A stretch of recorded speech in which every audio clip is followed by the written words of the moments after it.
Hello students, हैप education में आपका स्वागत है। यदि स्टूडेंट्स आप किसी भी क्लास में हैं और आप मैथ पढ़ना चाहते हैं, मैथ सीखना चाहते हैं, तो स्टूडेंट्स आप बिल्कुल सही चैनल पर आए हैं। तो स्टूडेंट्स आज ये है हमारी बेसिक मैथ की पार्ट 16 है। यदि स्टूडेंट्स आपने अभी तक बेसिक मैथ के पार्ट 1 से लेकर पार्ट 15 तक लेक्चर नहीं देखे हैं, तो स्टूडेंट्स पहले बेसिक मैथ के पार्ट 1 से लेकर पार्ट 15 तक लेक्चर देख लीजिए, जिससे कि स्टूडेंट्स आप इस लेक्चर को भी अच्छे से समझ सकें। और स्टूडेंट्स मैं आपको बता दूं कि स्टूडेंट्स आपका लेक्चर देखने का तरीका ये होना चाहिए कि स्टूडेंट्स आप पहले बेसिक मैथ का पार्ट 1 देखें, फिर बेसिक मैथ का पार्ट 2 देखें, फिर पार्ट 3, फिर पार्ट 4। स्टूडेंट्स आप इसी क्रम में ही देखें, लेक्चर छोड़ छोड़ कर ना देखें। यदि स्टूडेंट्स आप लेक्चर छोड़ छोड़ कर देखेंगे तो स्टूडेंट्स आपको मैथ में प्रॉब्लम हो सकती है। और स्टूडेंट्स मैं आपको बता दूं कि स्टूडेंट्स आपको हमारे लेक्चर ढूंढने की भी जरूरत नहीं है कि पहला पार्ट कहाँ है, दूसरा पार्ट कहाँ है। स्टूडेंट्स हमने सभी लेक्चर्स की एक प्लेलिस्ट बना दी है, जो आपको इस यूट्यूब चैनल के प्लेलिस्ट में मिल जाएगी बेसिक मैथ के नाम से। और स्टूडेंट्स हमने उस प्लेलिस्ट का लिंक इस वीडियो के डिस्क्रिप्शन बॉक्स में भी डाल दिया है, तो स्टूडेंट्स आप जहां से चाहें वहां से उस प्लेलिस्ट को देख सकते हैं। तो स्टूडेंट्स चलते हैं और लेक्चर की शुरुआत करते हैं। यदि स्टूडेंट्स आपके सामने इस तरह के सवाल आ जाते हैं तो स्टूडेंट्स आपको ज़्यादा कंफ्यूज होने की बिल्कुल भी ज़रूरत नहीं है। स्टूडेंट्स आप बिल्कुल आसानी से इनको कर देंगे। तो स्टूडेंट्स आप इस लेक्चर को शुरू से अंत तक देखिएगा, स्टूडेंट्स आप बिल्कुल अच्छी तरह से समझ जाएंगे। तो स्टूडेंट्स हम इन पांचों सवालों को बारी बारी से करेंगे। तो स्टूडेंट्स सबसे पहले हम पहले सवाल को करते हैं। तो स्टूडेंट्स आपके सामने यह पहला सवाल है। और स्टूडेंट्स मैं आपको फिर से बता देता हूं, यदि स्टूडेंट्स आपने अभी तक बेसिक मैथ के पार्ट 1 से लेकर पार्ट 15 तक लेक्चर नहीं देखे हैं, तो स्टूडेंट्स आप पहले बेसिक मैथ के पार्ट 1 से लेकर पार्ट 15 तक लेक्चर देख लीजिए, जिससे कि स्टूडेंट्स आप इस लेक्चर को भी अच्छे से समझ सकें। तो स्टूडेंट्स करते हैं इस सवाल को। तो स्टूडेंट्स यहाँ पर -2/3 है, तो स्टूडेंट्स हम यहाँ पर माइनस का 2/3 ही लिख देंगे। फिर क्या करना है स्टूडेंट्स, यहाँ पर भाग का चिन्ह है, भाग के चिन्ह की जगह स्टूडेंट्स हम गुना का चिन्ह लगा देंगे। फिर क्या करना है, यहाँ पर -4/5 है, तो स्टूडेंट्स हम यहाँ पर इसको उल्टा कर देंगे, यानी कि हम 5/4 कर देंगे। तो स्टूडेंट्स हम क्या कर देंगे, 5/4।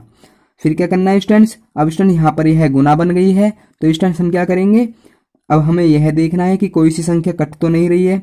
तो स्टूडेंट्स यहाँ पर 2 एकम 2, 2 दूनी 4 इस प्रकार कर देना है। फिर क्या करना है, अब स्टूडेंट्स यहाँ पर हमने देखा कोई सी भी संख्या अब नहीं कट पा रही है, तो स्टूडेंट्स अब क्या करना है, ऊपर की ऊपर गुना कर देनी है और नीचे की नीचे हमें गुना कर देनी है। तो स्टूडेंट्स यहाँ पर माइनस है और यहाँ पर भी माइनस है, तो स्टूडेंट्स माइनस और माइनस क्या होता है, प्लस। तो स्टूडेंट्स हम यहाँ पर प्लस लिख देंगे। फिर क्या करना है स्टूडेंट्स, 1 की गुना हम 5 में करेंगे, तो स्टूडेंट्स 1 की 5 में करेंगे गुना, तो यहाँ पर 5 ही आ जाएगा। स्टूडेंट्स फिर बटे का चिन्ह लगाना है। फिर क्या करना है स्टूडेंट्स, 3 की गुना हमें 2 में कर देनी है, तो स्टूडेंट्स 3 दूनी 6। तो स्टूडेंट्स यहाँ पर आ गया है प्लस का 5/6। स्टूडेंट्स मैं आपको बता देता हूँ, स्टूडेंट्स प्लस आगे लगाओ या ना लगाओ, प्लस से कोई फर्क नहीं पड़ने वाला है आगे लगाने से। यदि आप प्लस को लगा देते हैं तो भी यह 5/6 प्लस की ही रहेगी। स्टूडेंट्स आप इस प्लस को हटा भी देते हैं तब भी स्टूडेंट्स यह 5/6 प्लस की ही रहेगी। तो स्टूडेंट्स यहाँ पर हम प्लस को हटा देते हैं, 5/6 ही लिख देते हैं। अब भी यह 5 प्लस का ही है स्टूडेंट्स। तो स्टूडेंट्स आप बिल्कुल अच्छी तरह समझ गए होंगे। अब स्टूडेंट्स हम दूसरे सवाल पर चलते हैं। तो स्टूडेंट्स आपके सामने यह दूसरा सवाल है। तो स्टूडेंट्स हम इस दूसरे सवाल को भी करते हैं। तो स्टूडेंट्स यहाँ पर 8/7 है, तो स्टूडेंट्स हम यहाँ पर 8/7 लिख देंगे।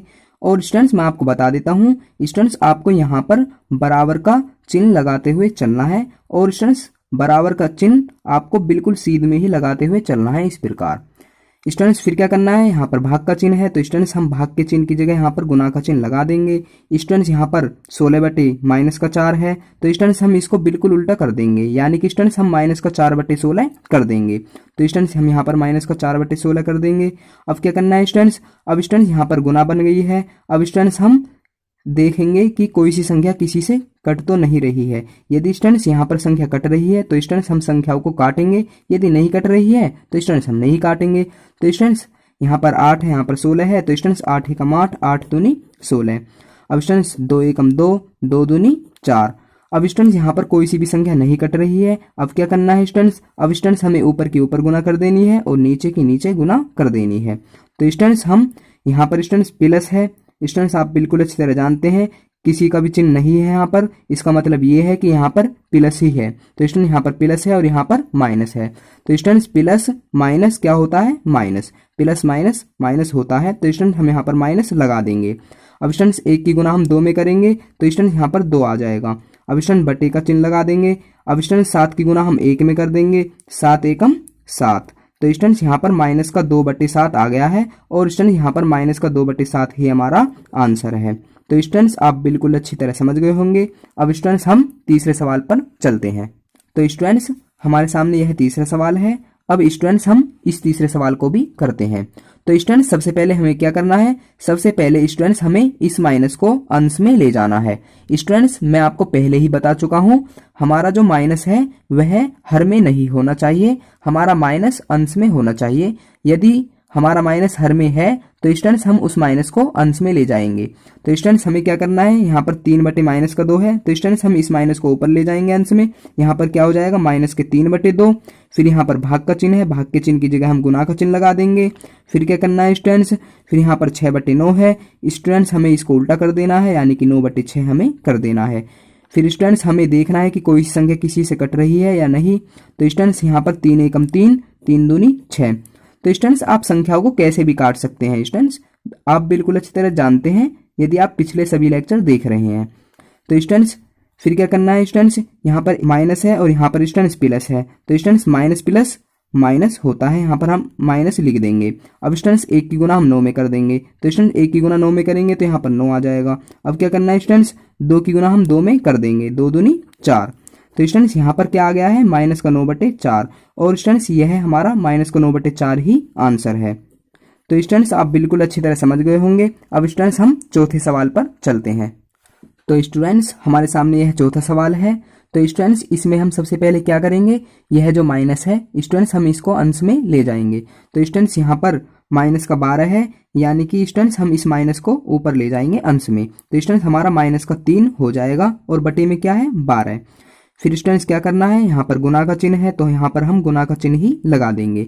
स्टूडेंट्स यहाँ पर माइनस का 4/9 है, यहाँ पर माइनस का 4/9 ही हम लिख देंगे। अब स्टूडेंट्स हमें क्या करना है, अब स्टूडेंट्स हम संख्याओं को काटेंगे।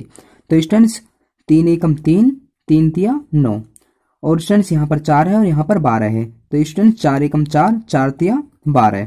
अब स्टूडेंट्स यहाँ पर कोई सी भी संख्या नहीं कट रही है। अब क्या करना है स्टूडेंट्स, अब स्टूडेंट्स हमें ऊपर की ऊपर गुना कर देनी है और नीचे की नीचे गुना कर देनी है। तो स्टूडेंट्स यहाँ पर माइनस है और यहाँ पर भी माइनस है। तो स्टूडेंट्स माइनस और माइनस क्या होता है, स्टूडेंट्स माइनस और माइनस होता है प्लस।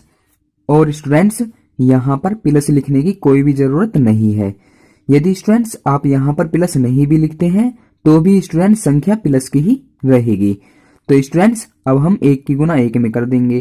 तो स्टूडेंट्स 1 की गुना 1 में करेंगे तो स्टूडेंट्स यहाँ पर 1 आ जाएगा। अब स्टूडेंट्स हम यहाँ पर बटे का निशान लगाएंगे। अब स्टूडेंट्स हम 3 की गुना 3 में कर देंगे। तो स्टूडेंट्स 3 तिया 9। तो स्टूडेंट्स यहाँ पर क्या आ गया है, तो स्टूडेंट्स यहाँ पर 1/9 आ गया है। अब स्टूडेंट्स हमारा 1/9 ही आंसर है। तो स्टूडेंट्स अब हम अगले सवाल पर चलते हैं। तो स्टूडेंट्स हमारे सामने यह 5वां सवाल है। अब स्टूडेंट्स हम इस 5वें सवाल को भी करते हैं। तो स्टूडेंट्स यहाँ पर माइनस का 7/4 है। तो स्टूडेंट्स हम यहाँ पर माइनस का 7/4 ही लिख देंगे। अब स्टूडेंट्स यहाँ पर गुना का चिन्ह है तो स्टूडेंट्स हम यहाँ पर गुना का चिन्ह लगा देंगे। स्टूडेंट्स यहाँ पर क्या करना है, स्टूडेंट्स सबसे पहले हमें इस माइनस को अंश में ले जाना है। तो स्टूडेंट्स फिर यहाँ पर क्या हो जाएगा, माइनस का 3/2। अब स्टूडेंट्स हमें यहाँ पर संख्याओं को काटना है। तो स्टूडेंट्स हमने देखा यहाँ पर कोई सी भी संख्या किसी से नहीं कट रही है। अब स्टूडेंट्स हमें क्या करना है, अब स्टूडेंट्स हमें ऊपर की ऊपर गुना कर देनी है और नीचे की नीचे गुना कर देनी है। तो स्टूडेंट्स माइनस और माइनस क्या होता है, प्लस। स्टूडेंट्स मैं आपको बता देता हूँ प्लस यहाँ पर लिखने की कोई भी जरूरत नहीं है, आप बिल्कुल अच्छी तरह जानते हैं। स्टूडेंट्स 7 की गुना अब हम 3 में करेंगे, 7 तिया 21। अब स्टूडेंट्स हम बटे का चिन्ह लगाएंगे। अब स्टूडेंट्स हम 4 की गुना 2 में कर देंगे, 4 दूनी 8। तो स्टूडेंट्स यहाँ पर क्या आ गया है, 21/8। तो स्टूडेंट्स हमारा 21/8 ही आंसर है। तो स्टूडेंट्स आप बिल्कुल अच्छी तरह समझ गए होंगे। तो स्टूडेंट्स आज का लेक्चर हम यहीं पर ही समाप्त करते हैं। और यदि स्टूडेंट्स आपको यह लेक्चर एक बार में समझ में नहीं आया है तो स्टूडेंट्स आप इस वीडियो को दोबारा देखें, स्टूडेंट्स आपको बिल्कुल अच्छी तरह समझ में आ जाएगा। और यदि स्टूडेंट्स आपको यह लेक्चर अच्छा लगा तो स्टूडेंट्स ज़्यादा से ज़्यादा इस वीडियो को लाइक करें और ज़्यादा से ज़्यादा इस वीडियो को शेयर करें। और यदि स्टूडेंट्स आपने अभी तक चैनल सब्सक्राइब नहीं किया है तो स्टूडेंट्स चैनल सब्सक्राइब कर लीजिए और साथ ही बेल आइकन को दबा दीजिए, जिससे कि स्टूडेंट्स आने वाली वीडियो का नोटिफिकेशन सबसे पहले आपको मिल सके। तो स्टूडेंट्स चलते हैं और फिर मिलेंगे एक ऐसी ही वीडियो में पार्ट 17 के साथ।